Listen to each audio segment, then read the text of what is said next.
Paul, thank you so much for joining Breakfast at Kuznach. Of course. Congratulations, you just presented and defended your thesis here at the Katha Jung Institute in Zürich, in this room actually. And your thesis was about Jung and AIDS. Mm-hmm.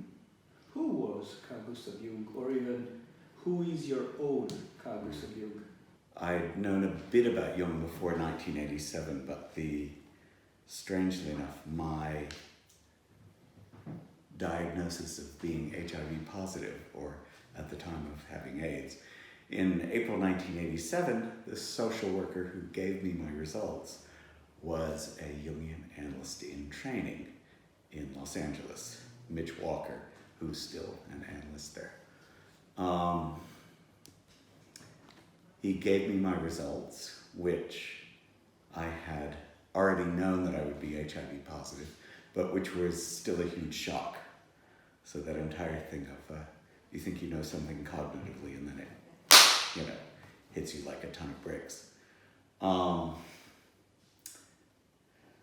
And we talked a bit afterwards, and he said, would I like to be one of his training analysts? So I went into analysis with him for 5 years, which was wonderful. Mitch is brilliant, interesting, complicated. He had a background with the radical fairies and had very strong opinions about what it was to be gay and how that fit the classic anima-animus structure. Fairly radical ideas. And the only interesting problem with that is, because I'm diagnosed HIV positive in 1987, most of the discussion is, what am I going to do about the fact that I'm going to die soon? So that was in some ways kind of strange. But hugely meaningful for me. Mitch allowed me to do some reading during the analysis. He actually said, well, I can't stop you anyway. So I was reading some Schwartz, Savant, and some other Jungians about interesting things. So I had this general impression of, well, over the decades as a music scholar, musicologist, I ended up being very tied to the gender studies, cultural studies people, who of course do a lot of Freud and Lacan. I didn't much want to do Freud, and I really did not want to do Lacan. So it was interesting to start putting Jung in the place of those. So, I don't know. Jung for me was relativist, flexible, brilliant, but more than Freud and more than Lacan, he seems to know that we don't quite know what's going on in the mind. It's speculative, we're trying things out. Being experimental is much easier for Jung than it was for them. And that made me happy, because I don't think we know what we're doing yet either. So that ended up being just really alive, sort of more exciting. And then, various decades of doing various things, and about 10 years ago now, was feeling a bit disaffected, disconnected, teaching in a university in Northern England, but didn't feel much in contact with my life. And so I thought I would come here for what's the ISP, what is the study program that is sort of a taster program. Came in here in 2009, and gradually decided to actually train to be an analyst, finally finishing this week. So that very strange story. So it's interlinked with the entire HIV/AIDS story, but it's sort of a parallel track almost. Jung is about many things. Mm. One of them are dreams, symbols. Did you have dreams related to AIDS in the past 40 years? Wow. Yes. Of course. It's interesting. What are some of the biggest chunks of dreams around that? Of course, sexual dreams and chaotic dreams, but some of the big dreams were, interestingly, I'd have intermittent dreams with train stations, airports, It was always planes and trains that were leaving, that had people I know leaving on them or not leaving, people I didn't know. There'd be various structures where somehow the meaning would always come down to, all this death material. People leaving. Am I leaving now? Am I leaving later? That went on for some years. And then a series of San Francisco dreams. That was very interesting because It all started there. It all started there, right? That's where it all starts for me. So San Francisco, I arrived there in 1979 after a terrible undergraduate degree. And basically sex, drugs, and singing in bars. Lots of fun, but in 81, I had, winter of 81, winter of 82, I had a few things that I think are probably what we now call seroconversion disorders, which are essentially the flu-like illness that you'll have when you first get the virus. There's something rather obscure where it's like you're sick for a week or two. It varies from person to person, but they have sort of targeted this as something that you can see when the virus still first enters the body, explodes for a bit, and then goes more dormant for a while. So I had things like that in the winter of 81, winter of 82, along with a guy I'd had sex with, a lovely guy, Reed. We were both rather nervous about this at the time, didn't know what it was. Then Reed fell very sick in the summer of 1983, and he took 6 months to die, grotesquely, really. Very tall, handsome, blonde man who sort of blew up like a balloon, pancreas problems, Kaposi's on his skin. In later years, the gay community would get very good at taking care of people in hospitals. At the time, we were kind of incompetent at it, and in fact, he took care of us. And at one point in the hospital, I'm probably staring at him completely freaked out by all of this. And he said, "You have to stop screwing around and get out of San Francisco."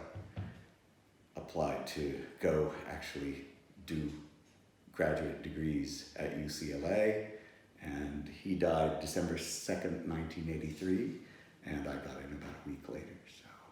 So you can see how, for me, all of those personal stories were all intertwined.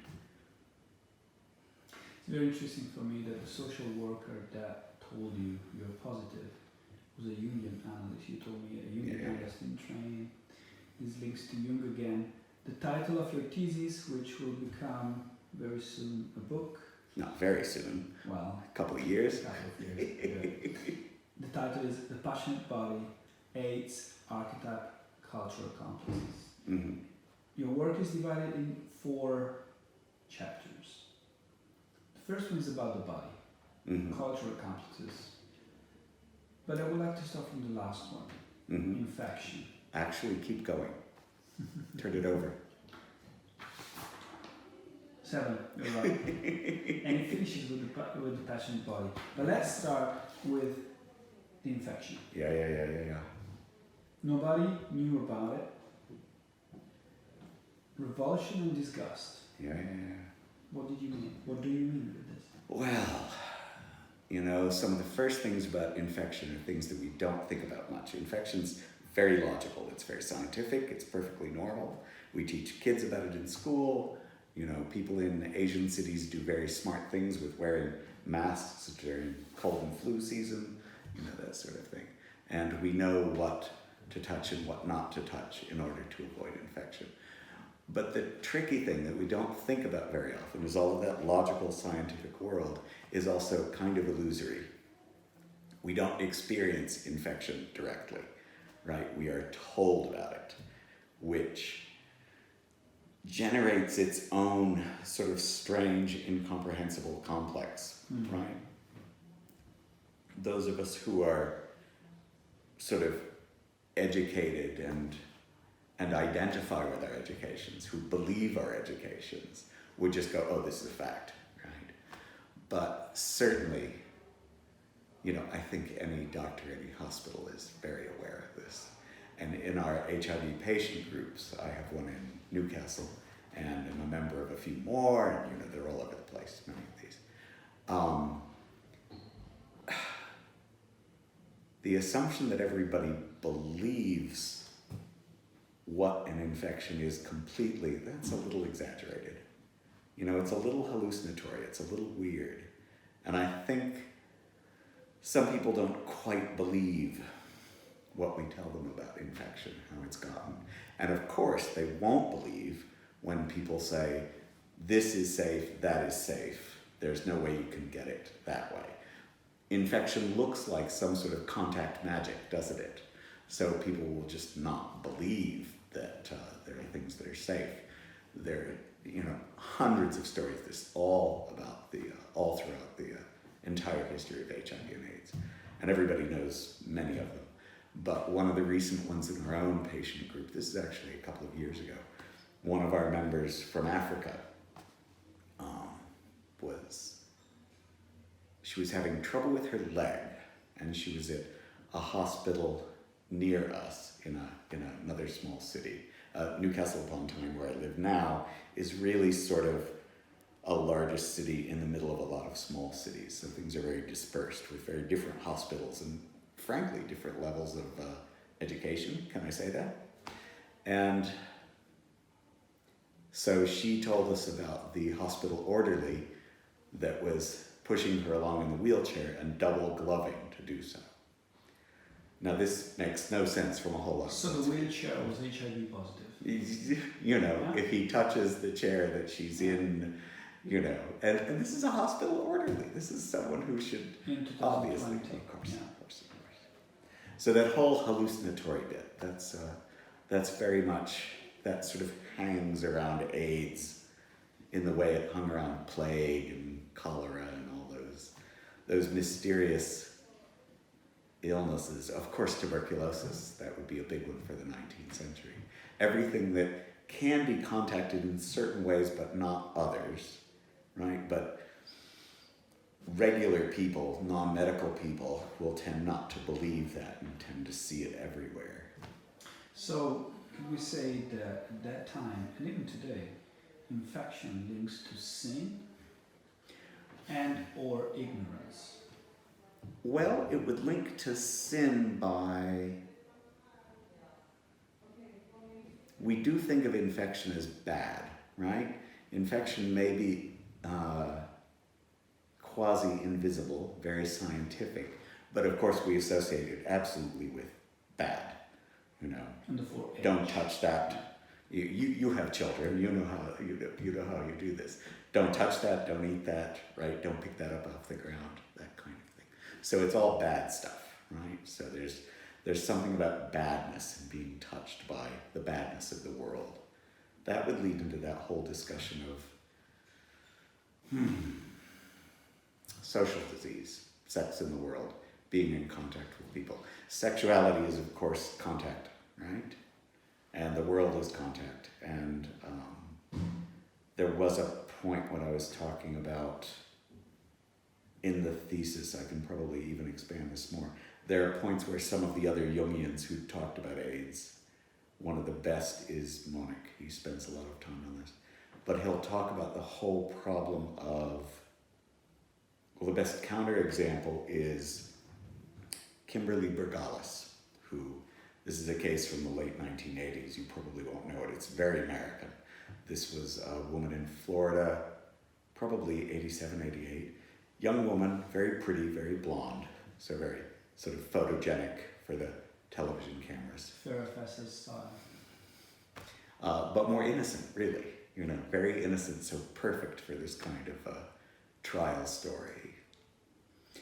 Who was infected with HIV by her dentist. She didn't have sex with him, right? It was sort of carelessness with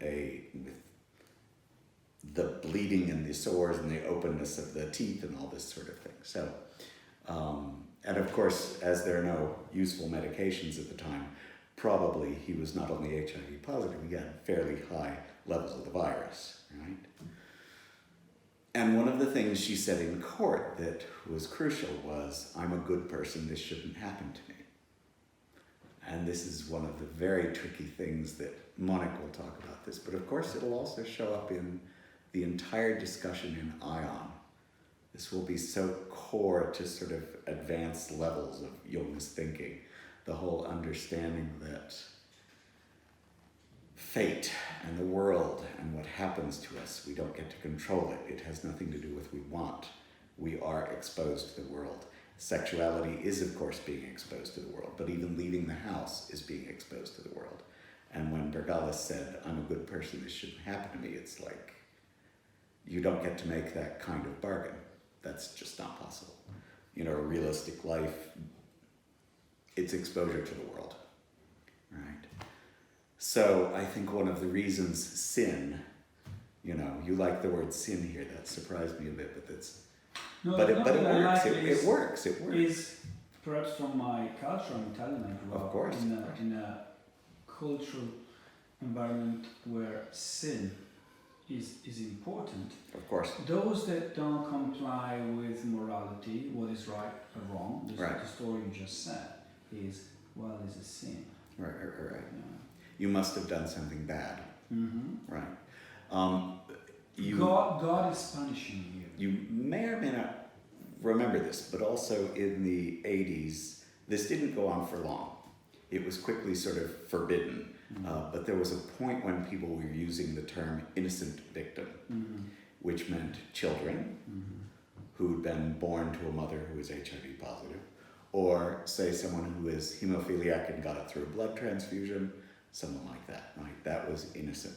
Now, nobody ever pointed out the very obvious opposite term, which would be all the guilty victims. So that a lot like that strange treatment of tuberculosis in the 19th century, because so often they don't just think about it as an airborne disease, they'll think about it as there's something erotic and sexual and infected about it, that sort of thing. And so, oh look, you're sick, you must have been bad, right? So you write about fear and anger. One paragraph is titled, Who Gave It to You? Another one is titled Terror and Anxiety, and then Strategies for Handling Fear. Well, I was thinking about that whole section as different emotions, which tend to cluster very strongly. It's individual people, of course, you know, anyone, when you've had people in the room undergoing analysis or counseling of any kind, they'll go through different emotions and shift through different things, but I was trying to look at these cultural complexes as though individual people are passing through a structure, a set of forces that sort of exists independent of those people. So the fear, this sort of large cloud of fear, is very, very obvious. It's associated with all of that infection stuff. What about death? What about sin? What about this terrible thing? What about the pictures I've seen in the newspapers of people covered with blotches? And what about being associated with all of those bad people, right? The fags and the people doing drugs and the foreigners and the clearly the sources of rottenness in our culture, right? That's how a lot of people constructed it, of course. So that was the fear, and then it would often shift to anger, and then by the mid 80s, the growth of ACT UP and the powerful world of activism, the entire world of we will now do political statements. People would identify strongly with that. And they would essentially turn fear into anger, right? And do their best to make all of their feelings, all of their projections, all of their experiences, to put it into a political focus. Very strong thing, enormous histories of that, enormous excitement over that, enormous pride over that. And of course it did change the way that AIDS is treated, changed even the way it's spoken about. But that's always been something that has its own problems, right? It is in some ways a distraction. It is the ego distracting from the terrors that are beyond the ego, right? It's the ego saying, I'm in charge of this illness. I'm in charge of all of this, and I'm going to make it political anger. And even in 1993, I think I was first talking about this. I published a thing that was titled At 3 in the Morning, talking about playing the piano at 3 in the morning, a piece of music by Tori Amos, Not the Red Baron, which is her song about AIDS. It's very oblique, it's very subtle, it's very personal. But I was thinking about 3 in the morning in a hospital room. Because hospital nights are very long. I don't know if you know this, I don't know if you've gone through them. Inevitably the bed isn't quite comfortable, and usually you're not feeling very well, or something might be wrong anyway. The nights just seem to go on forever sometimes. It's hard to get to sleep, this kind of thing, the slightly plasticky sheets.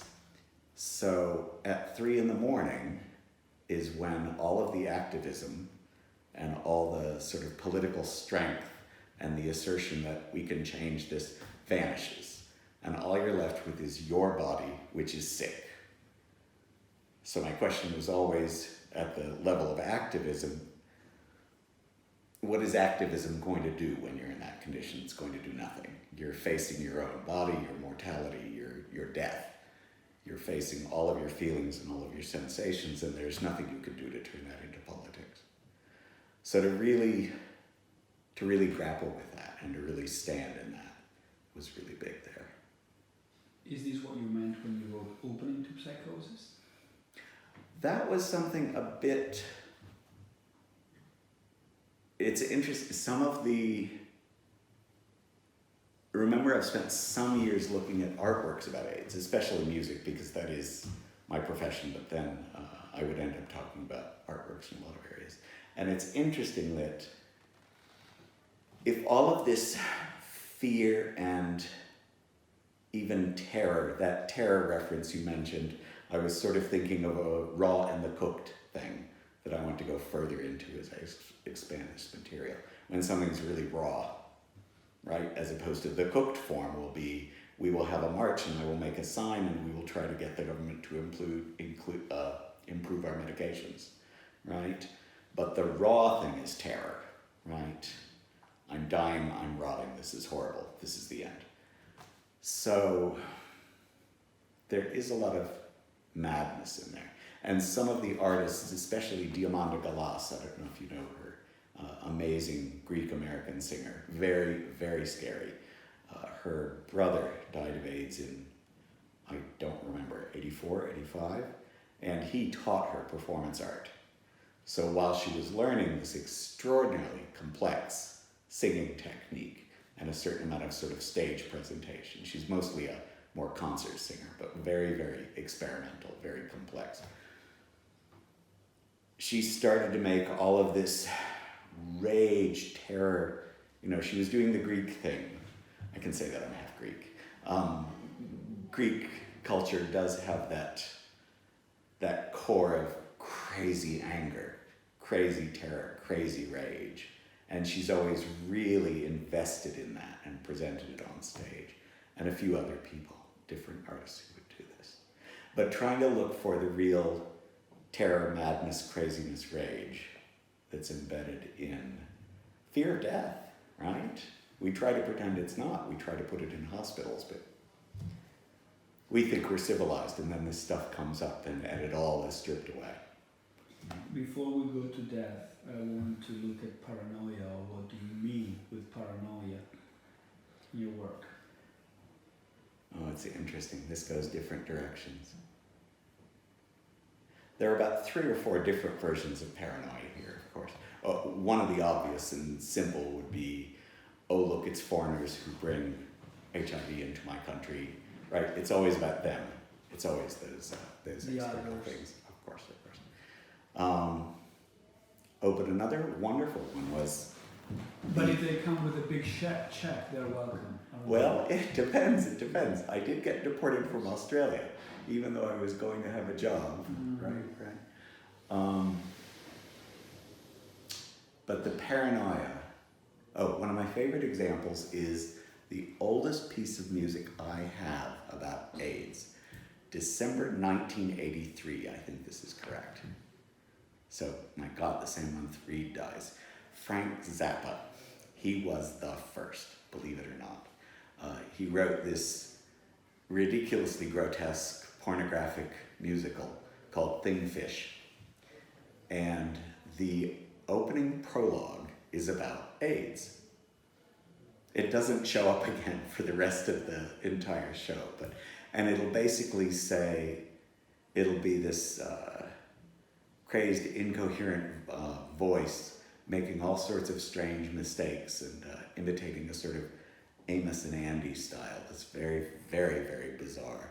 And it will be the story of a story that was hanging around a lot in the 80s that you can still find in some of the more paranoid books, the ones that say AIDS was created, right? And it would be about the American government designing a virus and trying it out on black guys in prison and what I'm trying to remember the phrase he uses, sissy boys. So he, it will be about the government wanting to get rid of people that it doesn't like. Stranger Things style. Of course. And it's completely understandable.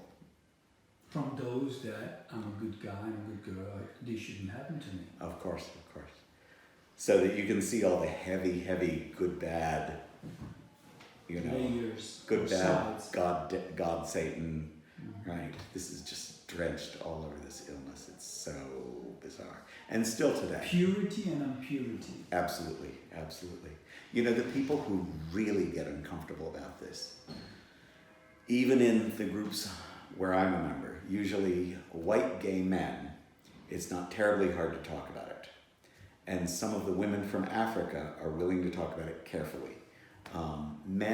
Straight men generally no, but a lot of the white women in England and sort of, as it were, regular everyday women in many cultures do not want to talk about it because they will feel completely, it marks them as the sinner, right? Okay. This is all the sinner thing, the tainted one, the horribly ruined one. There's a wonderful song. I'm talking about some of the songs today, as I say. This is some of my background. There's a wonderful song from a group in Melbourne, Australia, where a songwriter did this lovely thing about I Have a Secret. It's the lyrics are all about a woman who's just standing in a grocery store buying food and thinking, I have a secret.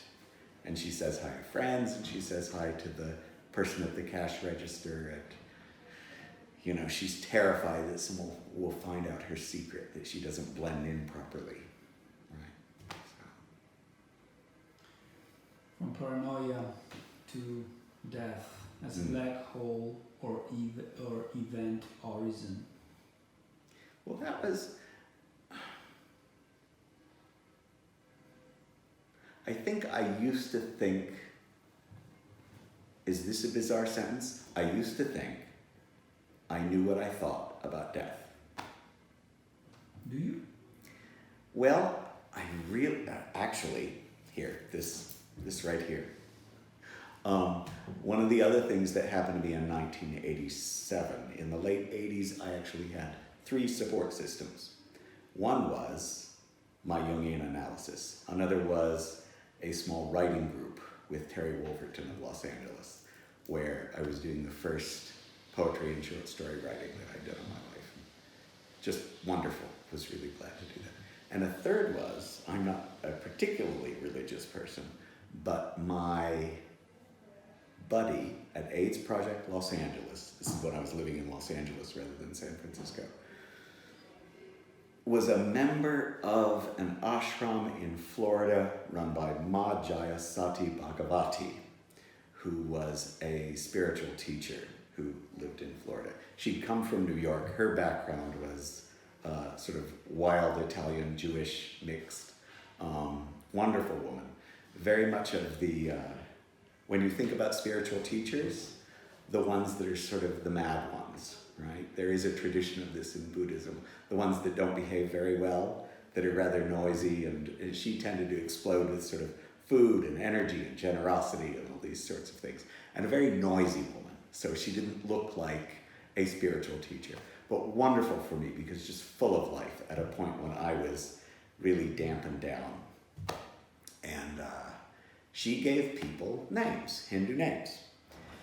And after I'd known her 2 or 3 years, she would regularly visit California, big sort of festival thing, and everybody would hang around and eat all day for the entire weekend.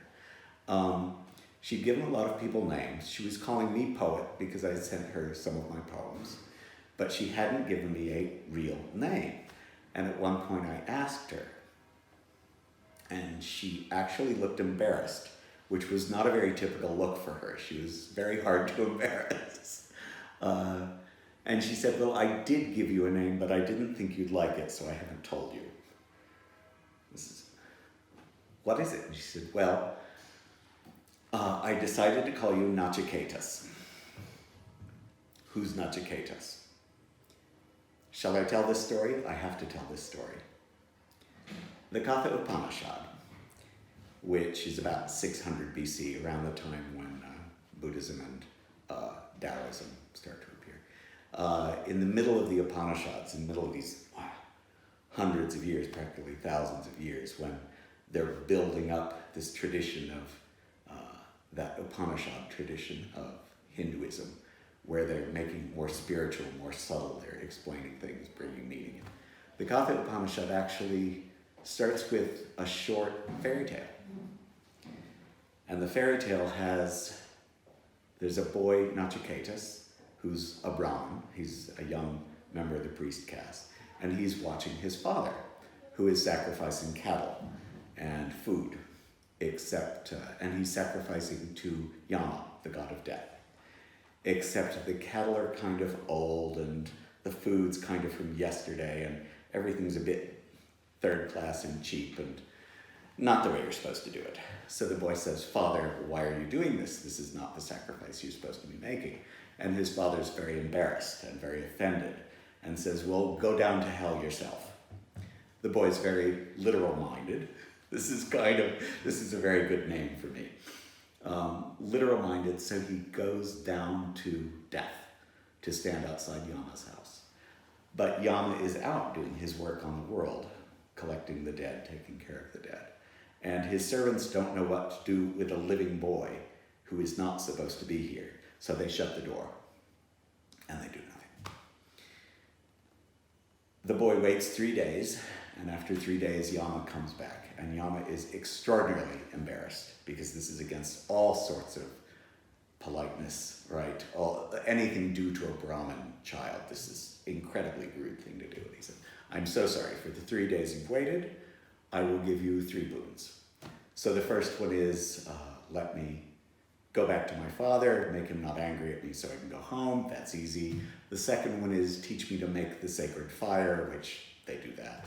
And the third one, the boy says, tell me the secret of death. And Yama says, I can't tell you that. Even the gods don't know that. I'm not allowed to tell you that. How about if I give you something else? Would you like houses? Do you want dancing girls? Do you want cattle? What do you want? I'll give you anything. And the boy's like, tell me the secret of death. This is perfect for me, really. Stubborn and irritating and a little clueless. It's just wonderful. And so finally Yama breaks down and says, the secret of death is life. And that leads to the entire Katha Upanishad, which is the great text on rebirth. The idea that death actually leads to life. So that was the name she gave me. The obnoxious little boy who really wants to know what's going on and is staring straight at the worst stuff, right? Which I suppose the thesis is yet another version of that, isn't it? It's a continuation of that. I like your story because it's the story of someone who went through something difficult, who saw many people dying, people you loved, where you are here to honor them, to tell their story while you tell your story. Of course. But also saying this out loud and proudly, which doesn't happen very often.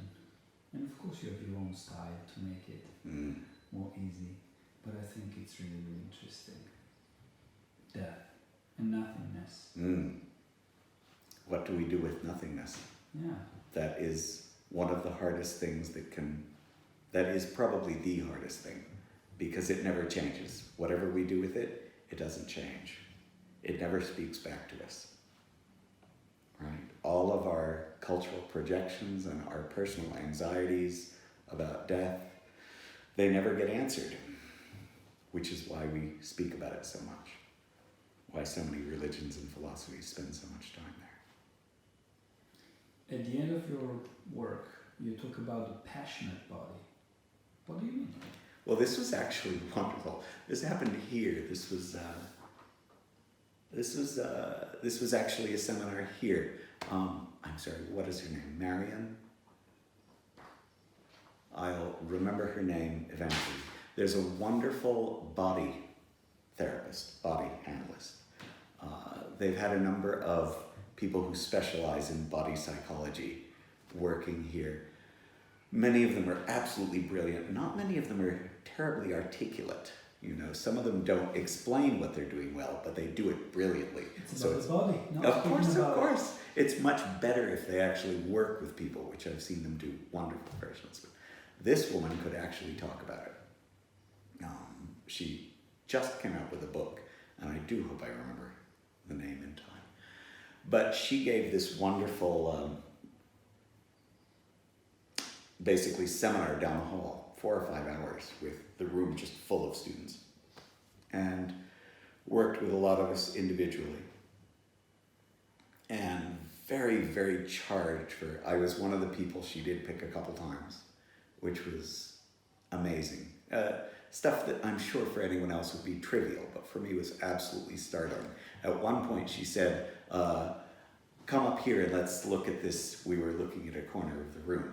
And I stood up, and because my legs had been crossed and I'd had my iPad on it taking notes, my leg was asleep. So I did what I would do, which was grinned, looked embarrassed and sarcastic, shook my leg and tried to walk forward. And she said, stop. Your leg's asleep. Just wait until it recovers. Now, this sounds incredibly obvious and incredibly simple, but you know, as we do in so many things here, when you make these discoveries yourself or with your patients, there will be some very basic structure. And what is, of course, completely normal to me is the ego's in charge and the brain's in charge. And if the body objects, it has its marching orders, right? I'm not interested in listening to the body. I'm going to tell it what to do. So she was quite amazing. But one of the things that happened was sort of toward the end of her seminar, I was starting to write.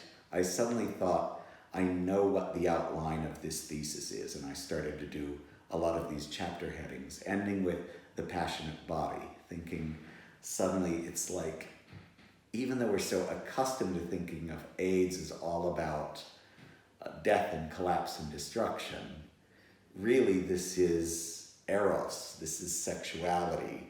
Even drugs that drugs, we always go, oh, drugs are bad. Drugs are exciting, right? There's this desire to do something bigger. It may be flawed, drugs often are, but there's this passion there to exist. And one of the reasons there's so much rage and anger and intensity is the body really wants to be alive, right? So this is all about passion and existence, right? I want to be alive, I want to have sex, I want to be here, I want to feel. And that is actually really the core here. That's not just sort of a gloss over, this would be the positive aspect. It's like, no, it's not always a light thing or a cheerful thing, but this passionate body, I think, is really at the core of it, which is why it started to drive the piece. And it was interesting, that evening we did have a seminar on the thesis topics, which is one reason it was so exciting to suddenly go, oh, I know what I'm doing. And I presented last of the 5 people in the room. And Philip Kine is the one who looked at me and said, the passionate body as the last chapter, what if that's the title? And I remember actually shaking, starting to sort of shake at this and getting a very intense discussion late at night here at the Institute, very strange. And at one point Philip said, You know, sometimes in analysis, people discover the interpretation of their lives can completely shift retroactively. Suddenly the last 30 years mean something different. It seems so clear. So, yeah. When you And you can see the body, you know, my body gets a little charged even as I talk about this. Looking at the news, you know, I live in Berlin, and often, very often, in the newspaper, even in advertisement from the government or the land, which means the region, there are news about AIDS is back. Berlin is very open, very libertine, a little bit the way you describe San Francisco.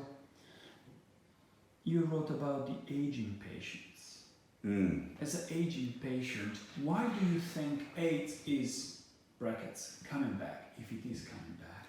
Well, I wonder, I don't think it's coming back among the aging patients. I think we're sort of a different group. Of course. It's more coming back among people who are uninfected. But the interesting thing about the aging patients are we can be a little ridiculous. I'm 62, you know, and I'm probably, 1981 or 2 to 2019. So call that 37, 38 years, right? And diagnosed is 32 years. It is true, the presence, scientifically, the presence of the virus does damage the body, so that it is said that we are all physically a bit older than we would be, right? My doctor, interestingly, my new doctor is really excellent. I've been very lucky over the decades on 4 continents to have really fantastic doctors. But my new doctor is fairly energetic, very Scottish, very focused. And he did say, yeah, that's not proven. I'm not interested in, you know, I want for you to be in better shape. So, all right, I'll do what I can. But there is a tendency for us to be a bit more damaged. But what's interesting even more and kind of chaotic is older people with AIDS, long-term or not long-term, so many of us overinterpret everything. You look at the Facebook groups for long-term survivors or even not particularly long-term survivors, everyone is anxious about everything that happens to the body, thinking somehow this is AIDS, this is death. It's like, no, that kind of is what's going to happen to people your age or maybe a little older, right? So it's an interesting panic, and it tells you how little we're prepared for just the regular weaknesses of the body, right? Which again is probably that awkward tendency toward isolation. But I would like to hear your opinion on the government need to be out and loud with informative campaign. Of course. So inform the generation of young men, young women, aged 20, 25, maybe even younger. Yeah. About something that happened 20 years ago, 30 years ago. It is not long away. Right. As if we lost the learnings of Say that again, I don't understand. taking care of each other. Yes, that is a serious live problem. life, what you were saying before. Of course. I was shocked when I saw these advertisements around Berlin. Sure. Well, think of the huge, long-term problem of the urban West, that people being too separate. If we were in a more village context, or if we were just more connected, it wouldn't be so shocking when people got older and a bit more fragile. And also we wouldn't be so worried because younger people would be taking care of other things and we'd be taking care of them, and you know, all of that kind of thing. But there's also something else that links to your thesis: fear, new angers, of course, and new paranoias. It's coming from outside, it's disastrous, it's death, no one to help me. And of course, all the way back to at 3 a.m, in the hospital or not in the hospital, when it's just you in your bed and your body, which may not be doing so well, or are you just worried about it too much, right?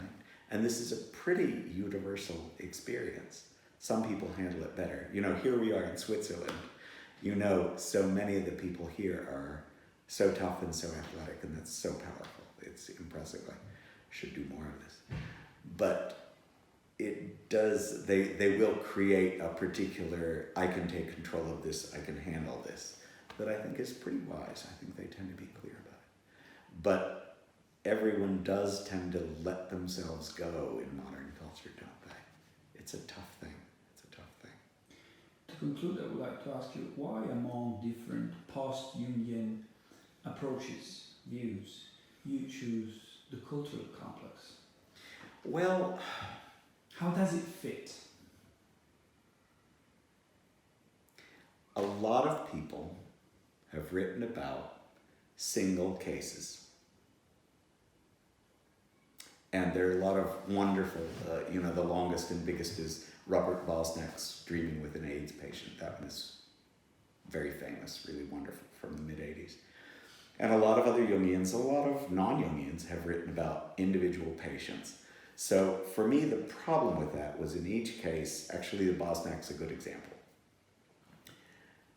The Bosniak is a young man from Texas who's gay but doesn't want to be gay, who's considering becoming a priest.